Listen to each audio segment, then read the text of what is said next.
Good afternoon everyone. How are you all? So let's start today's class. First paper की first unit हम लोग discuss कर रहे हैं जिसमें मैं आपको ग्रोथ एंड डेवलपमेंट का कॉन्सेप्ट, स्टेजेस, जनरल प्रिंसिपल्स, ठीक है, ये सब करा चुकी हूँ। स्टेजेस के बारे में हम डिस्कस कर चुके हैं लास्ट क्लास में। कल हमने एडोलसेंस डिस्कस किया था। आई होप आप सबको क्लियर हो गया होगा। अब मैं जो आपको कराने जा रही हूँ, जैसे कि आपने कमेंट करके मुझसे पूछा अभी तक कि कुछ इंपॉर्टेंट क्वेश्चन बताइए, तो ये मोस्ट इंपॉर्टेंट क्वेश्चन है जो मैं आज आपको प्याजे की थ्योरी कराने जा रही हूँ। मैंने आपको बताया था कि डेवलपमेंट की हम कुछ थ्योरीज करेंगे, विकास के सिद्धांत, जिसमें जीन प्याजे का सिद्धांत आता है, cognitive development theory by Jean प्याजे। प्याजे का संज्ञानात्मक या बौद्धिक विकास का सिद्धांत, इसको हम मानसिक विकास का सिद्धांत भी कहते हैं। संज्ञान यानी बुद्धि से संबंधित, ठीक है, बच्चे के बौद्धिक स्तर से संबंधित। दूसरा इसमें कोहलबर्ग का नैतिक विकास का सिद्धांत आता है। और तीसरा आता है इरिक्शन का मनोसामाजिक, Erikson psychosocial theory of development and Kohlberg's moral development theory, ठीक है। यानी प्याजे ने कॉग्निटिव डेवलपमेंट थ्योरी दी है, कोहलबर्ग ने नैतिक स्तर को बताया है, नैतिक विकास को कि किस तरह से होता है, और इरिक्शन ने साइको सोशल डेवलपमेंट की बात कही है। तो ये तीन थ्योरी मोस्ट इंपॉर्टेंट हैं पेपर की दृष्टि से भी। जैसे कि आपके 16 मार्क्स के क्वेश्चन हर यूनिट से 2 आते हैं, you have to choose 1 question, तो उसमें से आपका प्याजे की थ्योरी बहुत इंपॉर्टेंट थ्योरी है जो कि मोस्टली पेपर में पूछी जाती है। तो इसमें से चॉइस आती है प्याजे या कोहलबर्ग में से, या तीनों थ्योरी में से। आप ये 3 थ्योरी या 2 थ्योरी भी कर लेते हैं, प्याजे कोहलबर्ग, तो आपका आराम से क्वेश्चन अटेम्प्ट हो जाता है। तो ये मोस्ट इंपॉर्टेंट थ्योरी है इस यूनिट की। ग्रोथ एंड डेवलपमेंट इंपॉर्टेंट था, इसका प्रिंसिपल्स और इसका मीनिंग ये भी जरूरी है। और प्याजे की थ्योरी जो मैं करवा रही हूँ ये भी बहुत इंपॉर्टेंट है, ठीक है। तो आज हम करते हैं प्याजे थ्योरी ऑफ कॉग्निटिव डेवलपमेंट, प्याजे का संज्ञानात्मक विकास का सिद्धांत। देखिए, जो संज्ञानात्मक विकास का सिद्धांत है वो जीन प्याजे, जो कि स्विस वैज्ञानिक थे, मनोवैज्ञानिक थे, उन्होंने दिया था। जीन प्याजे ने कुछ स्टडी की थी और बताया था कि किस तरह से जो बच्चे होते हैं, देखिए एक प्याजे की कोटेशन है बड़ी अच्छी कि उन्होंने कहा है, children create their own understanding about the world. बच्चे हैं वो दुनिया के संबंध में अपनी समझ खुद विकसित करते हैं, विकसित करते हैं। यानी क्या है कि वाइगोस्की ने कहा है, आपके सिलेबस में वाइगोस्की नहीं है, लेकिन आप अगर वैसे पढ़ेंगे, सीडीपी आप पढ़ते हैं, साइकोलॉजी पढ़ते हैं, तो वाइगोस्की कहते हैं कि जो सामाजिक अंतःक्रिया है, सोशल इंटरेक्शन है, उससे बच्चे समझते हैं, सीखते हैं, बौद्धिक डेवलपमेंट उनका होता है। लेकिन जो प्याजे हैं वो कहते हैं कि इंटरेक्शन तो है ही, बट बच्चे खुद सृजन करते हैं, ना कि कोई उनको सिखाता है, ठीक है। इन्वायरमेंट से भी सीखते हैं, लेकिन बच्चे खुद देखकर खुद सीखते हैं, अपनी समझ का खुद सृजन करते हैं। About the world on understanding, यानी अपनी समझ खुद विकसित करते हैं। तो प्याजे की जो हम बात करते हैं, इस थ्योरी के बारे में थोड़ा सा हम पढ़ लेते हैं। Piaget's theory of cognitive development is a comprehensive theory about the nature and development of human intelligence। जो प्याजे की थ्योरी है, बौद्धिक विकास का सिद्धांत है, वो एक व्यापक थ्योरी है, व्यापक सिद्धांत है, जो कि ह्यूमन इंटेलिजेंस, मानव बुद्धि का, मानव बुद्धिमत्ता का की प्रकृति और उसके विकास के बारे में बताता है। The theory deals with the nature of knowledge itself and how human gradually come to acquire, construct and use it.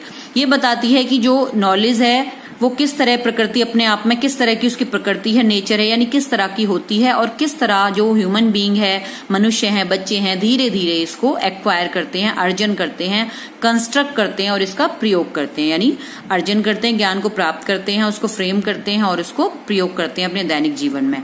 तो प्याजे की थ्योरी की हम बात करते हैं। इन्होंने 4 स्टेजेस बताई हैं, 4 स्टेजेस में इन्होंने कुछ बच्चों पर रिसर्च की थी, और रिसर्च को धीरे धीरे इन्होंने देखा किस तरह बच्चे क्या क्या चीज में परिपक्व हो रहे हैं, कैसे कैसे उसमें संज्ञानात्मक विकास हो रहा है, वो अपनी बुद्धि का विकास कर रहे हैं। और इस तरह उन्होंने एक रिसर्च के आधार पर अपना जो डेवलपमेंट थ्योरी है वो दी थी। Piaget's theory is mainly known as a developmental stage theory, ठीक है। जो प्याजे की थ्योरी है मुख्य रूप से विकास के स्तरों की चर्चा करती है, जो विकास की अवस्थाएं हैं। जैसे कोहलबर्ग की अब हम अगर आगे थ्योरी पढ़ेंगे ना, तो उसमें क्या है, उन्होंने नैतिक विकास बताया किस तरह स्तरों में होता है, चरणों में होता है, ठीक है। और जो प्याजे हैं उन्होंने भी बताया है कि किस तरह step by step, stages by stages development होता है, कॉग्निटिव जो लेवल है बच्चे का आगे बढ़ता है। यानी फर्स्ट उन्होंने 0-1 यानी जन्म से लेकर 1 वर्ष की आयु से लेकर एडोलसेंस तक बताया है कि किस तरह बौद्धिक विकास इस तरह में होता है, ठीक है। प्याजे think that children have great cognitive abilities. पियाजे सोचते थे कि बच्चों में बहुत ज्यादा ग्रेट कॉग्निटिव, बहुत महान या ग्रेट संज्ञानात्मक जो योग्यताएं हैं वो होती हैं। ही केम अप, जैसे मैंने बताया ना, खुद अपनी नॉलेज कंस्ट्रक्ट करते हैं वो। He came up with 4 different cognitive development. ये जो है आपने कॉग्निटिव एबिलिटीज की बात की है, 4 बुद्धि के 4 स्तरों में, संज्ञानात्मक विकास के 4 स्तरों में दिखाई देता है। 4 स्टेजेस हैं कॉग्निटिव डेवलपमेंट की, विच ही पुट इनटू टेस्टिंग, जिसको उन्होंने टेस्टिंग में रखा। मैंने बताया ना कि उन्होंने रिसर्च की थी बच्चों के ग्रुप पे। He tested in 4 stages and detailed and gave a detailed description of his theory. उन्होंने 4 जो स्टेज हैं उनमें उनकी रिसर्च की थी, 4 स्टेजेस उन्होंने शो करी और उसको देखा, 4 स्टेजेस पे परख के, और अब फिर अपनी थ्योरी दी, उसका डिस्क्रिप्शन दिया, डिटेल में व्यापक रूप से अपना सिद्धांत दिया, जिसको हम पियाजे का कॉग्निटिव डेवलपमेंट थ्योरी कहते हैं। इसकी 4 स्टेजेस हैं, इनकी डिटेल में बात हम नेक्स्ट क्लास में करेंगे। अभी मैं उनके नाम बताती हूँ कि कौन कौन सी स्टेज पियाजे ने दी है, जिससे आप थोड़ी सी इनकी स्टार्टिंग इंट्रोडक्शन थ्योरी का और इन स्टेजेस को आप अच्छे से आप रिकैप्चुलेशन करिएगा, क्योंकि स्टेजेस भी आपको इसमें हमें क्या है कि इसमें आगे पीछे हम नहीं कर सकते, सीक्वेंस वाइज ये हिराकी दी है पियाजे ने, 1 बाय 1 करके हम स्टेज पर बढ़ते हैं। पहली जो है वो फर्स्ट स्टेज है, वो फर्स्ट ही रहेगी, second, third and then fourth. ठीक है, तो हम बात करते हैं इसकी 4th स्टेजेस की कि कौन कौन सी पियाजे ने बताई है।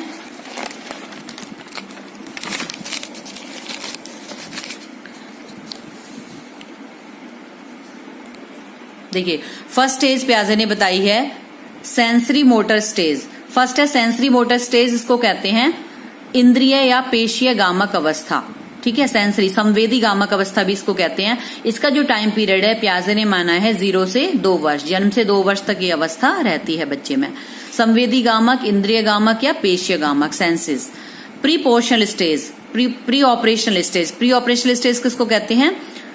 ठीक है, पहली क्या हो गई थी? संवेदी गामक। दूसरी है पूर्व संक्रियात्मक अवस्था, पूर्व संक्रियात्मक अवस्था कहते हैं हम इसको। इसका टाइम पीरियड होता है 2 से 7 वर्ष। पहली 0 से 2, फिर 2 से 7 वर्ष। फिर है concrete operational stage. Concrete operational stage यानी मूर्त संज्ञानात्मक अवस्था। मूर्त यानी इसमें जो भी डेवलपमेंट होता है, बौद्धिक विकास होता है, मूर्त स्तर पर होता है, अभी बच्चा एब्स्ट्रैक्ट पर नहीं पहुंचा है। चौथी होती है फॉर्मल ऑपरेशनल स्टेज यानी औपचारिक संक्रियात्मक अवस्था।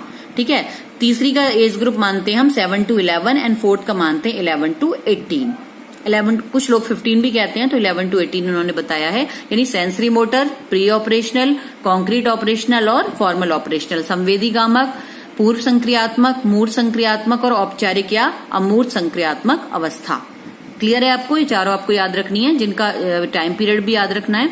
और कल की क्लास में हम इसको डिटेल में बताएंगे। थोड़ा थोड़ा मैं इसको आपको एसेंस बताऊंगी, क्योंकि हम जब भी बुक में पढ़ते हैं कुछ ज्यादा ही डिटेल दिया होता है, हम कंफ्यूज होते हैं। मैं आपको लिमिटेड सेलेक्टेड कंटेंट इन सबका बताऊंगी, जिससे आप इनका एसेंस समझ जाएंगे हर स्टेज का, और आपको थ्योरी अच्छे से क्लियर हो जाएगी सिंपल वर्डिंग में। ठीक है, तो कल हम बात करेंगे। आप इसको इतना रिप्लाई कीजिए, इसका इंट्रोडक्शन कैसे दिया, क्या बताया है थ्योरी में, और किन किन स्टेज को उन्होंने बताया है। ठीक है, तो कल हम इस थ्योरी को कंप्लीट करेंगे।